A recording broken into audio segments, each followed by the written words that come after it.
Assalamualaikum warahmatullahi wabarakatuh. Kembali lagi dengan kami dari kelompok 10 yang beranggotakan 2 orang, yaitu Sabilisa Davanaida dan Hayyin Ramadian dari mata kuliah Balaghah 2. Di sini kami akan menjelaskan tentang pembagian al-muhassinat al-ma'nawiyah dan analisis teks bahasa Arab yang terkandung dalam al-muhassinat al-ma'nawiyah. Tayyib, di sini saya Sabilisa Davanaida. Saya akan menjelaskan tentang pembagian muhassinat al-ma'nawiyah. Nah, seperti yang telah dijelaskan sebelumnya bahwa muhassinat al-ma'nawiyah yaitu keindahan-keindahan makna. Dengan kata lain, seperti yang dijelaskan dalam kitab Ilmu Balaghah, dijelaskan bahwa muhassinat al-ma'nawiyah yaitu cara memperindah kalam yang menitik beratkan pada memperindah makna. Nah, dalam pembagian pembahasannya, muhassinat al-ma'nawiyah dibagi pada beberapa pokok bahasan seperti yang dijelaskan Dr. Yayan Nurbayan MAG dalam buku Pengantar Ilmu Balaghah. Nah, pokok-pokok bahasan tersebut yaitu yang pertama ada tauriyah. Nah, secara leksikal tauriyah yaitu bermakna tertutup atau tersembunyi. Berdasarkan pengertiannya yaitu penyebutan suatu kata yang bersifat polisemi, yaitu jenis kata yang mempunyai makna kembar. Nah, makna pertama adalah makna yang dekat dan jelas, namun makna itu tidak dimaksudkan, sedangkan makna kedua adalah makna yang jauh dan samar, namun makna itulah yang dimaksudkan.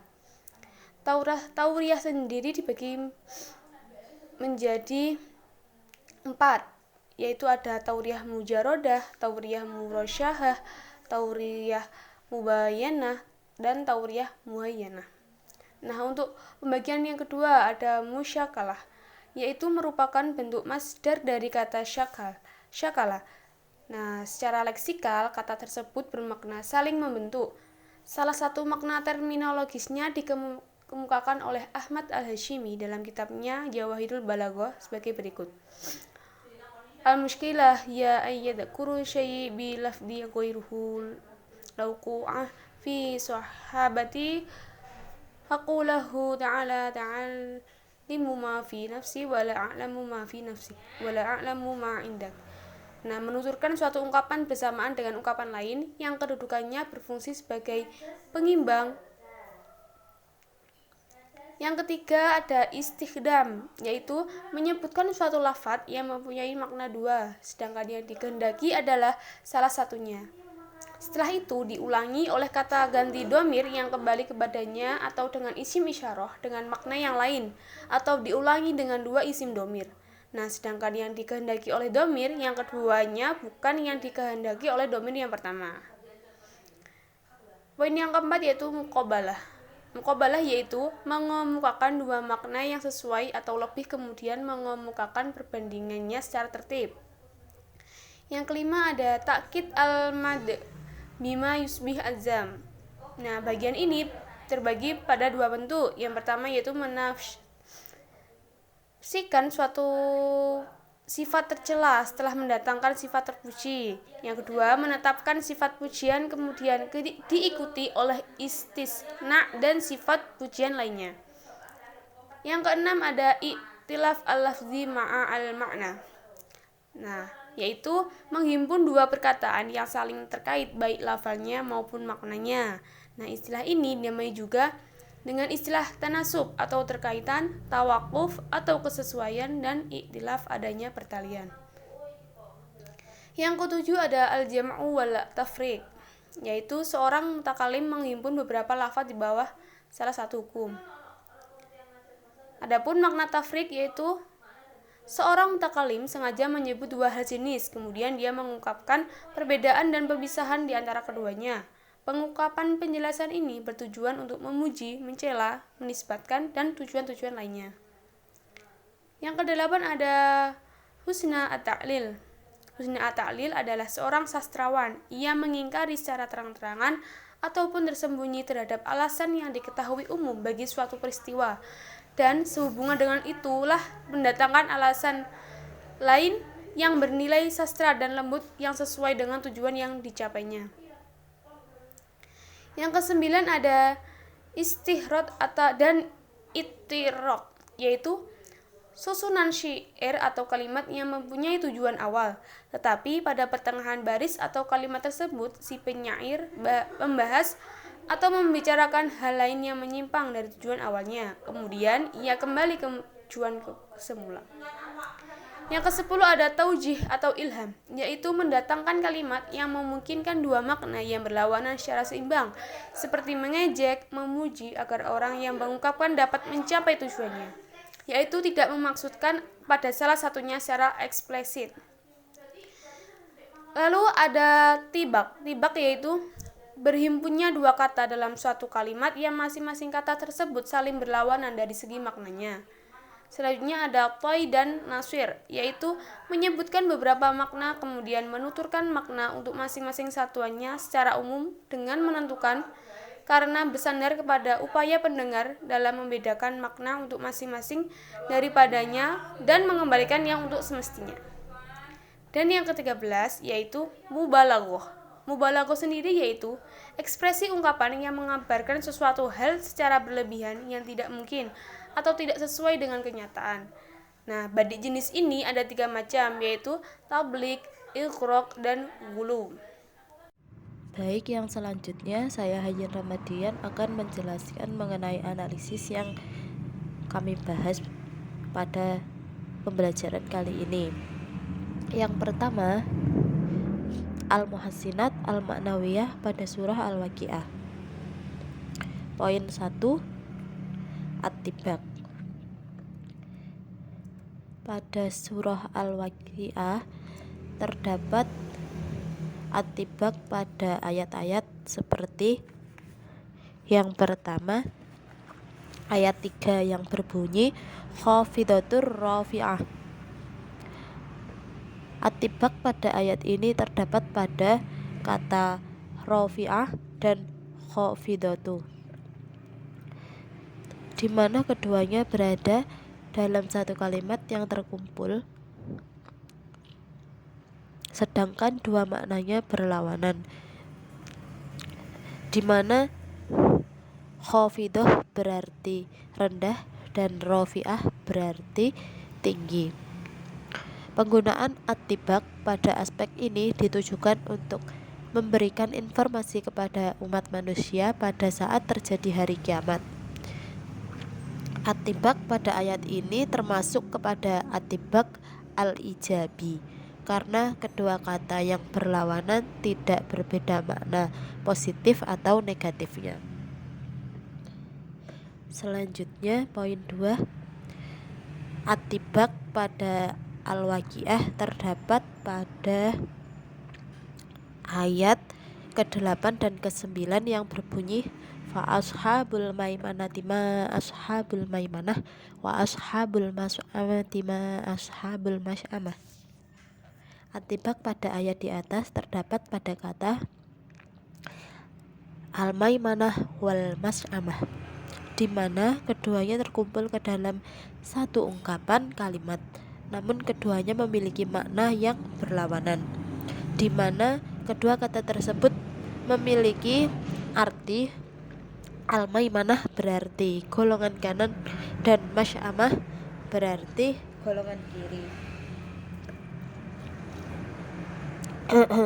Golongan kanan digambarkan dengan golongan yang mulia, sedangkan golongan kiri digambarkan dengan kepedihan dan kesengsaraan.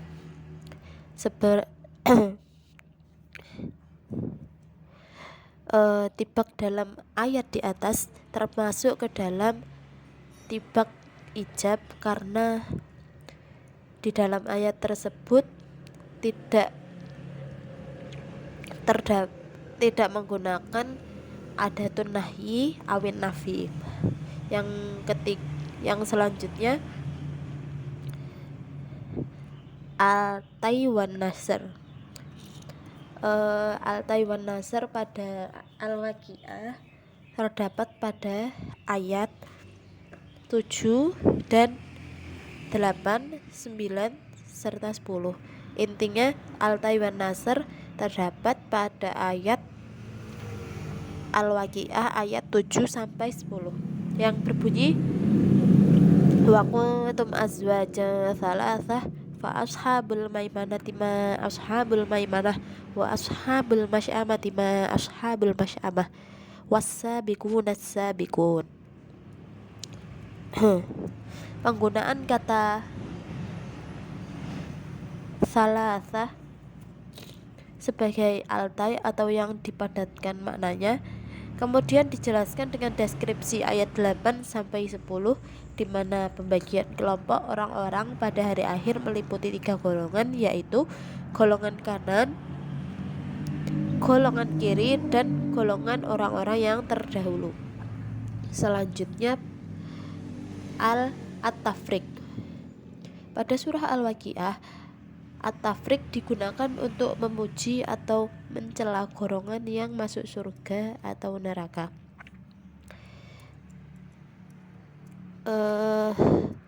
Poin At-Tafriq pada surah Al-Waqiah terdapat pada ayat 90 dan 91 atau 92 dan 93 yang berbunyi ayat 90 wa amma kana min ashabil yamin, ayat 91 fasalamul laka min ashabil yamin, atau ayat 92 wa amma kana minal mukadzibin ad-dallin, ayat 93 berbunyi fanuzulum min hamim.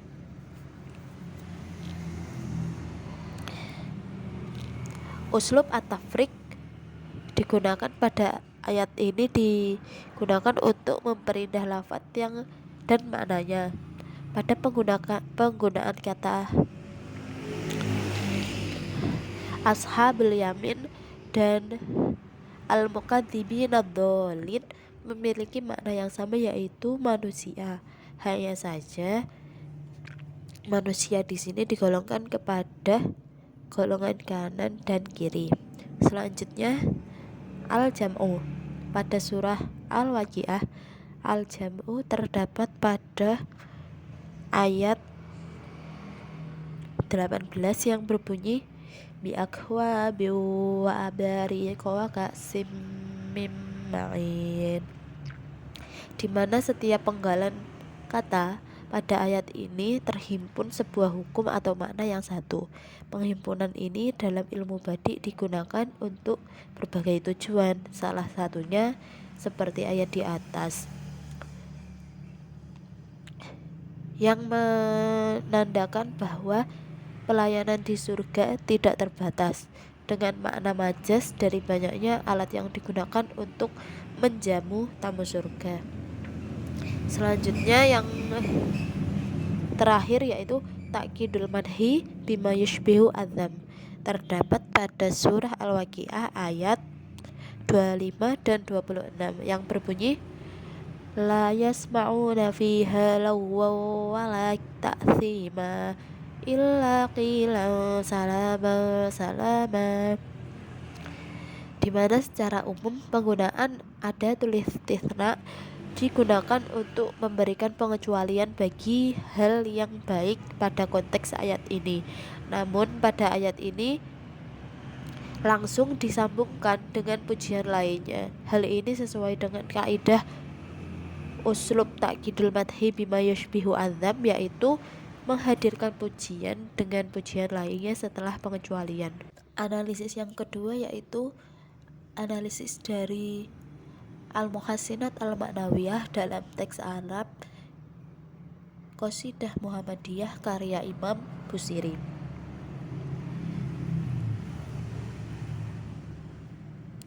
Yang pertama sudah kami cantumkan untuk qasidah dari Imam Busiri seperti yang ada pada makalah. Yang pertama yang akan kami bahas yaitu gaya bahasa pada lafadz al-a'rab wal ajam pada bait ke-1 baris pertama.